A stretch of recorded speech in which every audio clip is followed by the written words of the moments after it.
Welcome back to Tabletop 24. Welcome back to the Airecon show floor. We are with our regular Bez, with Stuff By Bez. We're going to have a look at what's new since we last put up at UKGE last year. So, what's the brain been cooking up? Well, there's been so many games, and some of them aren't even on display. Some of them are games from the future. But the three new things that I would like to tell you about are a game about setting scenarios that people do for different lengths of time, a game about writing words, aiming to match other folk exactly 3 times, and a game about quickly grabbing cards and judging them against 3 descriptions. First, I want to ask you, Alan, have you ever heard the song, I love you, always forever, near and far, closer to get? You know the one. Yes. You can put me on the spot now. I wanted to think, would you actually love this person always forever? Like, how long would you do these things for? Like, how long would you, for all the money you want, how long would you take total responsibility for the world champion of boxing, who is twice as loud as normal, and you can only speak in rhymes? How long would you be actually willing to do that for? 6 months.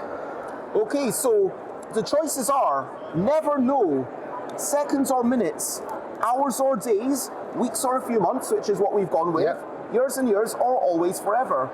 So let's say you went weeks or a few months, someone else said weeks or a few months, and this person said hours or days.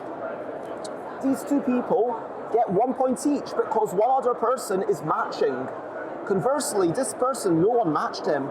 They said hours or days, but you're only taking total responsibility for it. I mean, Andy gets all the money you want, so clearly they're not on the same wavelength. Conversely, the one person who's trying to confuse everyone, the rebel, the rogue, trying to see Discord, the scenario setter, gets 2 points because there are 2 different answers given. Does that make sense? Yes, it does, yeah.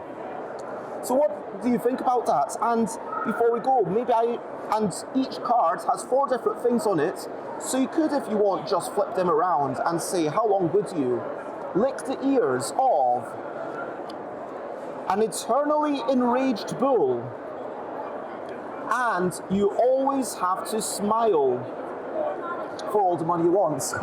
I'm going to imagine that's going to be very, very short time. I mean, I don't know how the bull's going to react. That could be quite dangerous. That's going to be very dangerous. So moving on, we've got a game about writing words, aiming to match other folk exactly 3 times. So imagine something to do with cakes and pies or gadgets for spies, starting with M or G. You could write the word gadget, or M, or mini, or gun, because maybe you think of James Bond. And maybe grains or marshmallows or whatever. And what's a valid phrase? It's anything that anyone else agrees upon.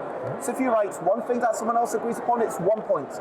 2 things is 2 points. 3 things, bonus, you get 4 points. Sorry, wrong number of fingers. It's Sunday, I'm tired. But if you match 4 or more things, you wipe out. You go bust because you're trying to match other folk exactly 3 times. Does that make sense? It does indeed, yeah. So yeah, try to get as much repetition and matching the group as possible. And these are all games for bigger groups, although have worked out a cooperative variant for these 2